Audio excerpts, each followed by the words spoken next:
Malcolm X. I think a lot of people are confused by the new Arabic name, El Hajj Malik El Shabazz. I've always had the name on my passport, Malik El Shabazz, I only used it in the Muslim world. Well, Hajj is a title that is given to any Muslim who makes the pilgrimage to Mecca during the official Hajj season. Well, will you now use Shabazz and drop X? I'll probably continue to use Malcolm X and I'll probably use it as long as the situation that produced it exists. You don't feel that Shabazz takes the place of X? My going to Mecca and going into the Muslim world, into the African world, and being recognized and accepted as a Muslim and as a brother may solve the problem for me personally. But I personally feel that my personal problem is never solved as long as the problem is not solved for all of our people in this country. So I remain Malcolm X as long as there is a need to protest and struggle and fight against the injustices that our people are involved in this country. Are you prepared to go into the United Nations at this point and ask that charges be brought against the United States for its treatment of American Negroes? Oh, yes. Oh, yes, please. I think you're right in my opinion. The audience will have to be quiet.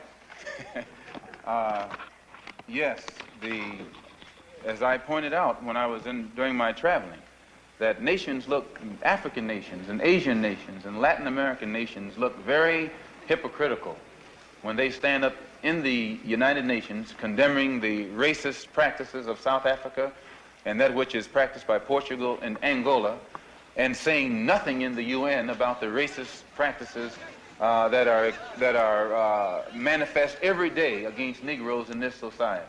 Even in South Africa, those Africans aren't faced with bayonets and aren't faced with police dogs. I would be not a man.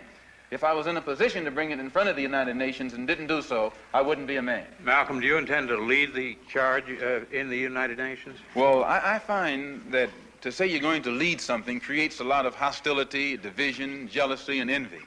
I hope to work with any group of leaders or any group of organizations to do whatever is necessary to see that this problem is brought before the United Nations. Have you had any commitments from any nations in Africa to support you in such a move? I would rather not say at this time.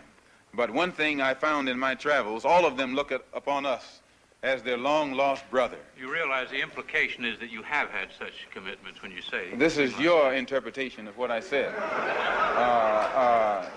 One thing that I found in all of my travels was that all of the Africans, not only the Africans, but the Asians and the Muslims, look upon us as their long-lost brothers. And America had actually tricked many of them into a hands-off policy by giving them the impression that she was honestly trying to do something to solve the problem.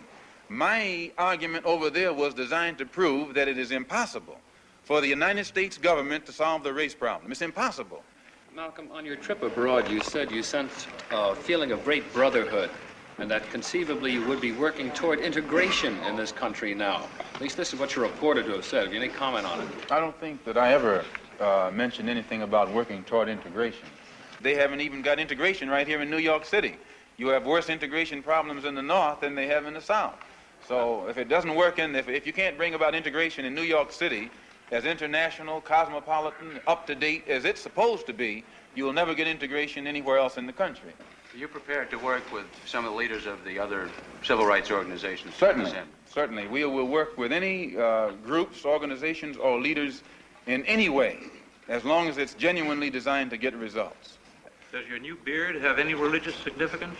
No, not particularly, but I do think that you'll find black people in America, as they strive to throw off the shackles of mental colonialism, will also probably reflect an effort to throw off the shackles of cultural colonialism.